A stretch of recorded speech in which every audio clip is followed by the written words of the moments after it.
gros plan de moi en train de manger. C'est trop bon. C'est le pire moment pour parler. Bon, je finis ça, je fais mon intro après.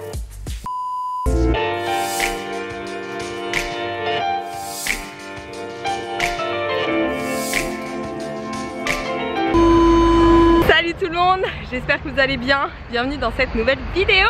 On est jeudi. Aucune idée. Bon, autant vous dire que je n'ai plus du tout de notion du temps. J'ai la tête dans le guidon total.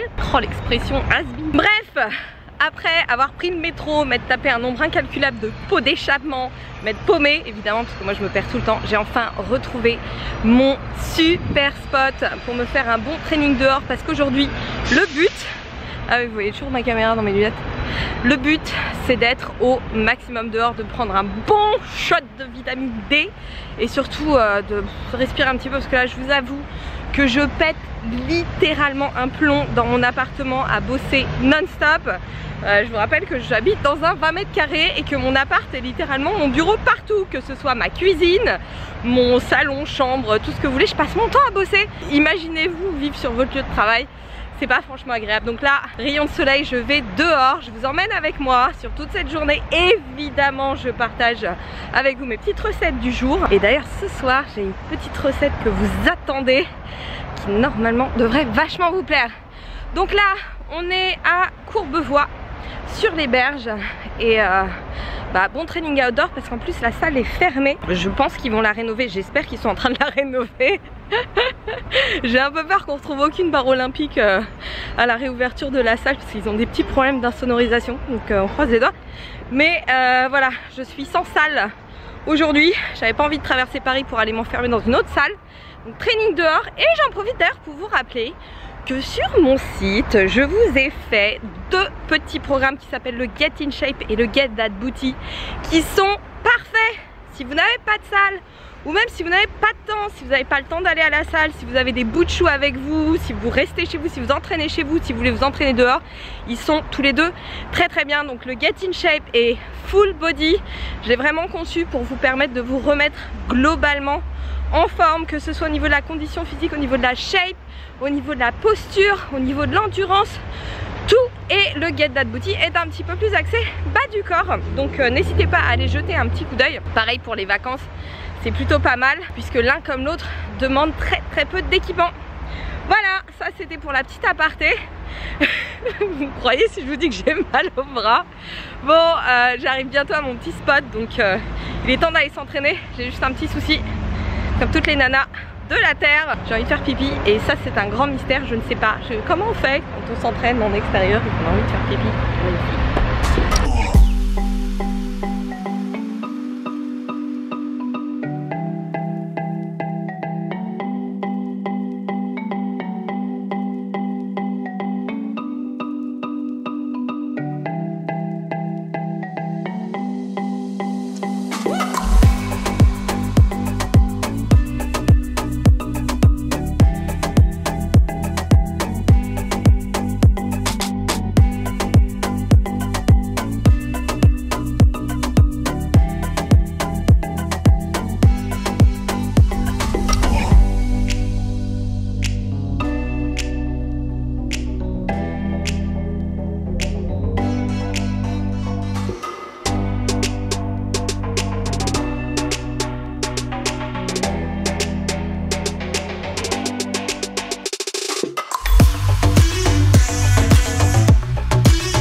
Ça réveille.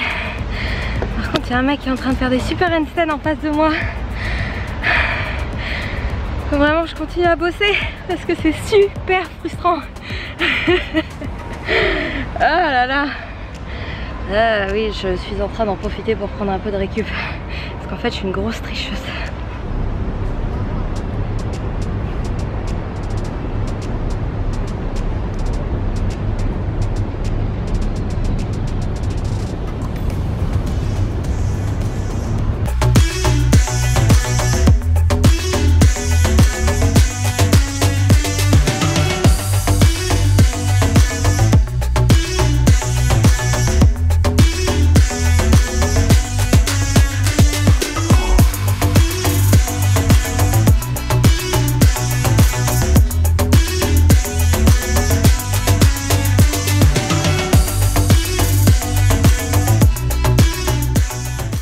Après les pirouettes et quelques tentatives de keeping complètement foirées, j'ai terminé par un petit circuit, 30 secondes d'activité, 10 secondes de récupération, 4 exercices pour 4 tours au total. Pour le premier mouvement, j'ai fait des pompes triceps légèrement surélevées avec les mains sur le banc, ce qui les rend un petit peu plus faciles. Deuxième mouvement du shuffle sur banc qui est super difficile, top pour le cardio et pour les abdos puisqu'il faut bien serrer les abdos quand vous faites ce mouvement. Troisième mouvement, une planche Spider-Man surélevée, excellente pour le centre du corps, pour les obliques. Et dernier mouvement, des box jump. Alors attention sur la descente, n'hésitez pas à redescendre en marchant si vous êtes un petit peu fragile des genoux ou du dos. En tout cas, testez ce circuit et dites-moi ce que vous en pensez dans vos commentaires. Oh, le bonheur ultime après l'entraînement.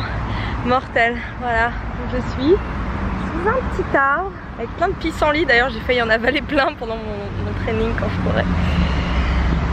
Bon, bah, je pense que c'est pas mal pour aujourd'hui.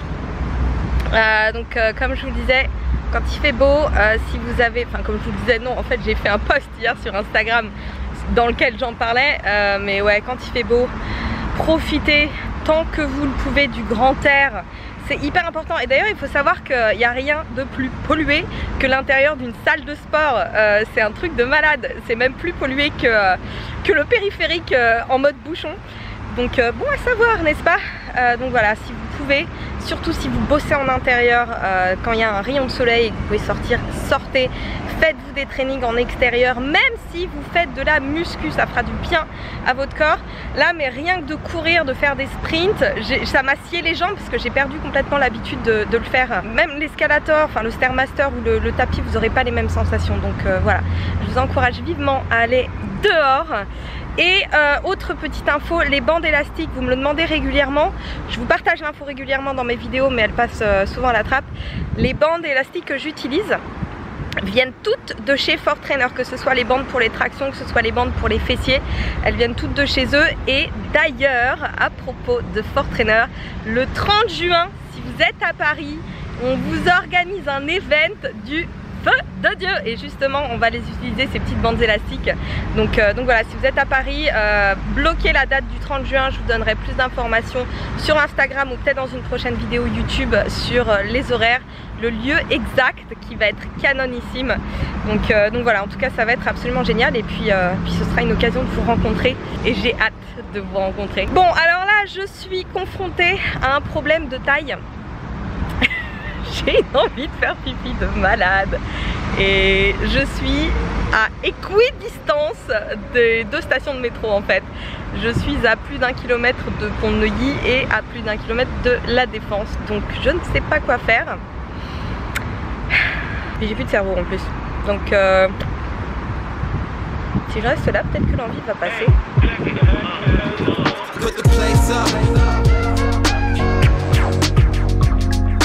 Face up.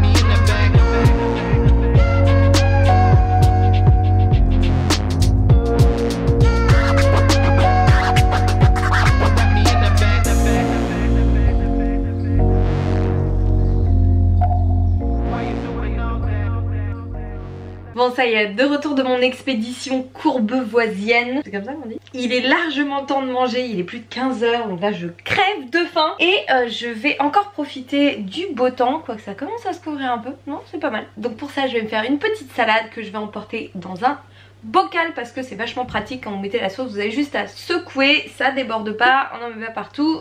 Et d'ailleurs ça rentre plus facilement dans un sac qu'un Tupperware. Donc les petits bocaux, c'est mes petits bocaux Coro bien évidemment. Et pour ça, je vais mettre un petit peu de laitue sucrine pour le croquant, du mélange boulgour quinoa que j'ai fait cuire hier avec un bouillon de légumes dégraissés. Là, je viens de faire griller du sétan maison, vous avez la recette dans ma précédente vidéo. J'ai juste rajouté un petit peu de vinaigre balsamique lors de la cuisson, parce que ça se marie super bien, et du poivre noir. Des pois chiches sautés avec cumin, paprika, épices chili, sel, poivre et jus de citron, trop bon. On va rajouter des petites tomates cerises bio, un bel avocat qui est mûr à point et un petit peu d'oignon parce que de toute façon je m'en fous, je suis toute seule aujourd'hui. J'ai ma petite sauce légèrement sucrée à la moutarde, ça c'est pareil, je l'avais partagé dans une précédente vidéo. Et évidemment un petit peu de coriandre parce que je suis absolument fan de coriandre, vous pouvez mettre du persil aussi.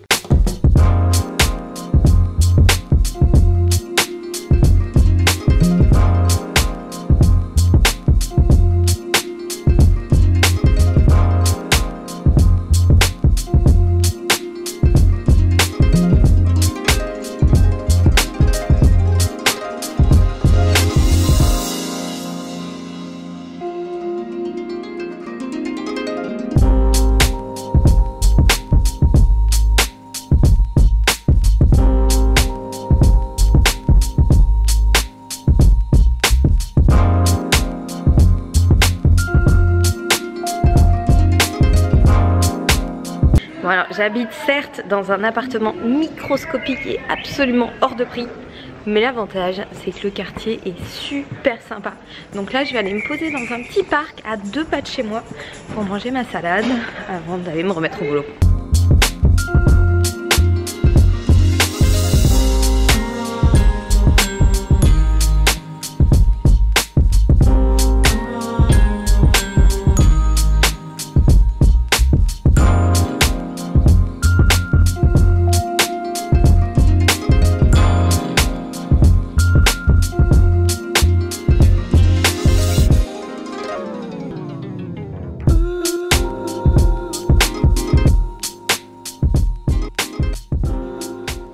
Je voulais en profiter pour revenir sur une question qui m'a été posée il y a quelques jours et qui revient assez régulièrement. Donc je vais vraiment faire un petit point là-dessus.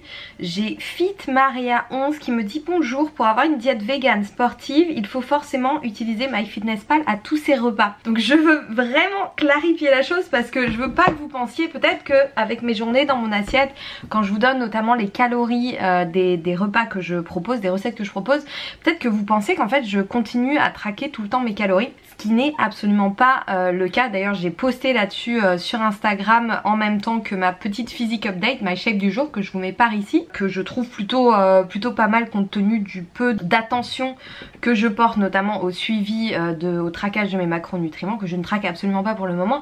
Donc non, justement, alors moi j'ai mis l'accent sur MyFitnessPal à une époque où je luttais pour ne pas trop manger et pour perdre de la masse grasse dont je voulais me débarrasser, notamment pour l'objectif bikini que j'avais l'année dernière. Donc MyFitnessPal m'a énormément aidé à retrouver des repères alimentaires et surtout à me canaliser. J'avais besoin de cette structure pour ne pas trop manger en fait. Parce que moi c'est en tout cas ça l'a été, ça l'est beaucoup moins.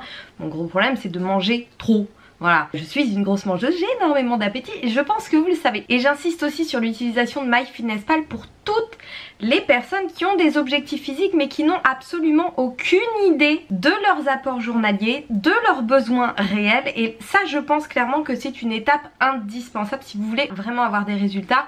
Passez par MyFitnessPal, comme je vous l'ai expliqué déjà dans pas mal de vidéos.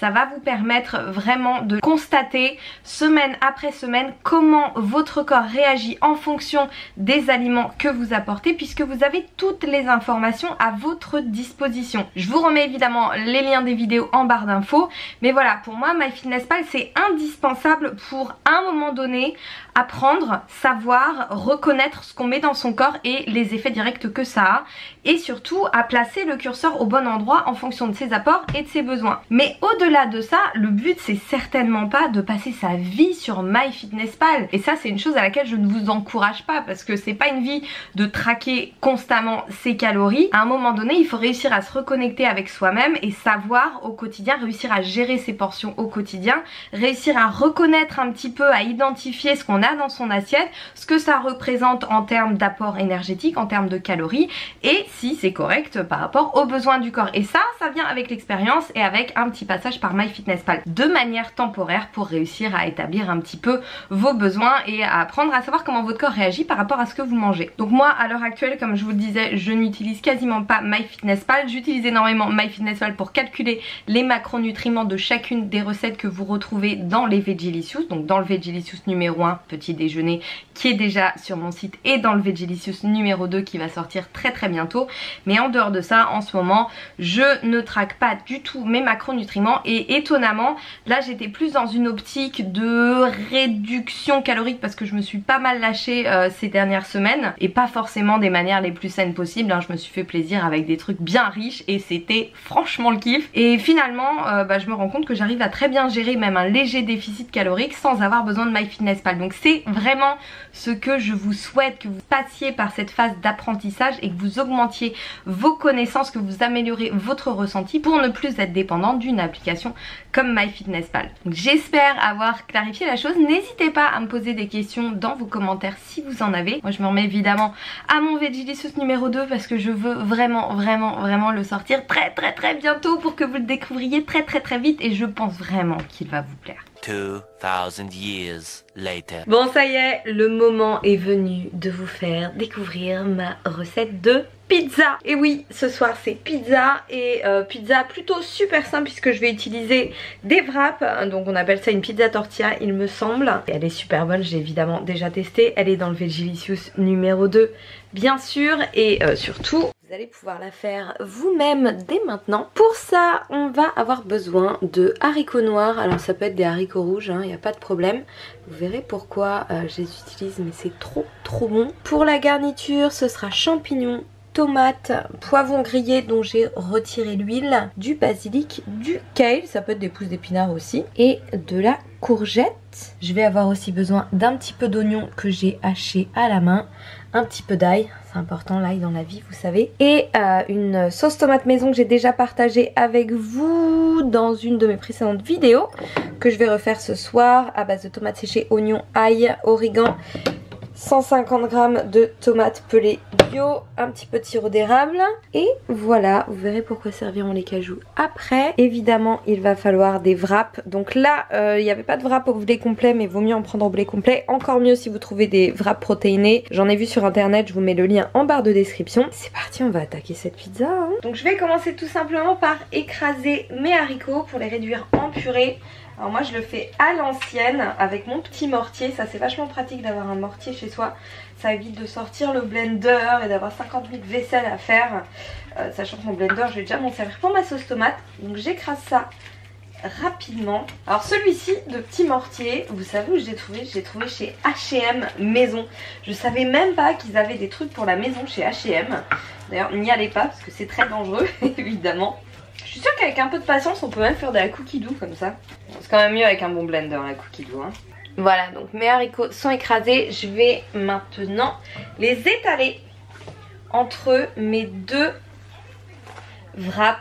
Et ça, pour la pâte, ça va juste être magnifique. Ça va la rendre plus épaisse, plus gourmande, plus généreuse. Enfin bref, tout ce que j'aime, vous savez. Donc pour la pizza, là j'ai utilisé une boîte complète, donc un petit peu plus de 200 g de haricots égouttés. Ça va en plus permettre d'augmenter la teneur en protéines de ma pizza.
Voilà, donc je vais enfourner ma pizza 30 minutes à 180 degrés.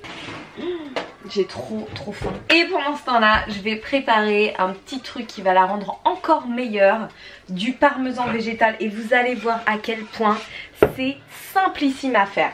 Sauf qu'il faut que je lave mon blender. Bon, mon blender est clean, donc je vais pouvoir m'attaquer à la préparation du parmesan végétal le plus simple du monde. Donc pour ça, je vais avoir besoin de noix de cajou que je prends chez Bulk Powders.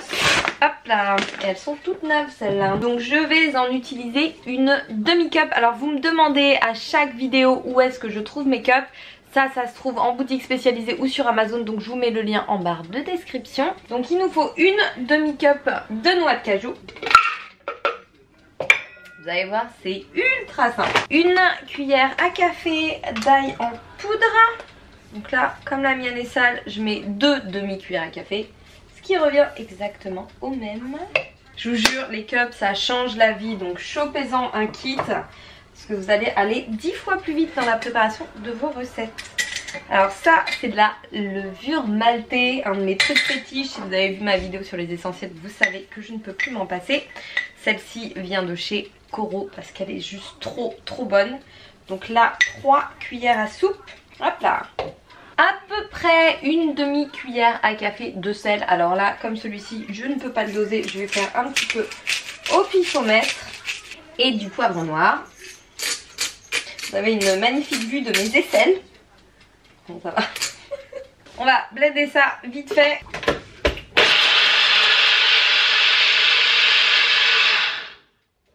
Voilà, ça a pris 5 secondes.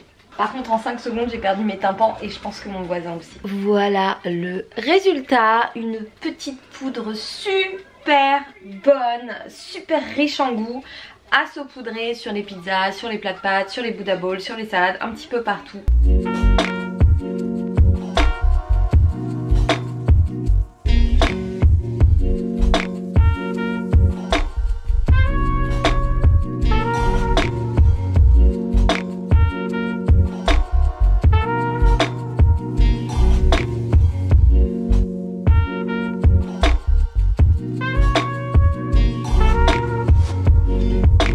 C'est trop bon, évidemment. Oh.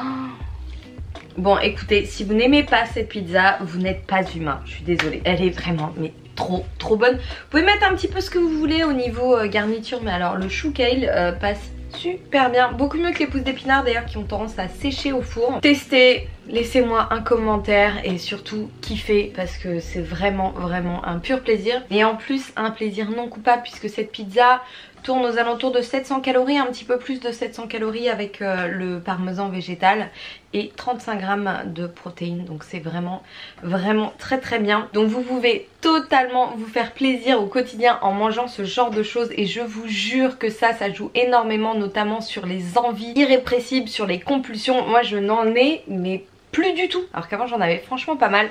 Donc écoutez, j'espère que ces petites recettes peuvent vous aider vous aussi et puis surtout vous faire découvrir de nouvelles manières de cuisiner, de manger sain, de manger tout plein de légumes. Voilà, en tout cas j'espère que cette vidéo vous a plu. N'hésitez pas à mettre un petit like sur cette vidéo et à vous abonner si ça n'est pas encore fait, à cliquer sur la petite cloche parce qu'apparemment ça compte et j'ai besoin de votre soutien. Cette chaîne a besoin de votre soutien pour continuer à exister et pour que je puisse continuer à y consacrer du temps pour partager mes petites recettes, mes petits conseils au moins une fois par semaine. Je vous promets qu'une fois le book sorti, j'essaierai d'augmenter un petit peu la cadence, mais ça prend vraiment énormément de temps, donc on va voir comment ça se passe. Mais vous savez que je fais de mon mieux parce que je veux vraiment que vous ayez un maximum d'informations, un maximum de recettes à votre disposition. Donc en attendant, comme d'habitude, prenez soin de vous, mangez bien, entraînez-vous bien et je vous dis à la prochaine.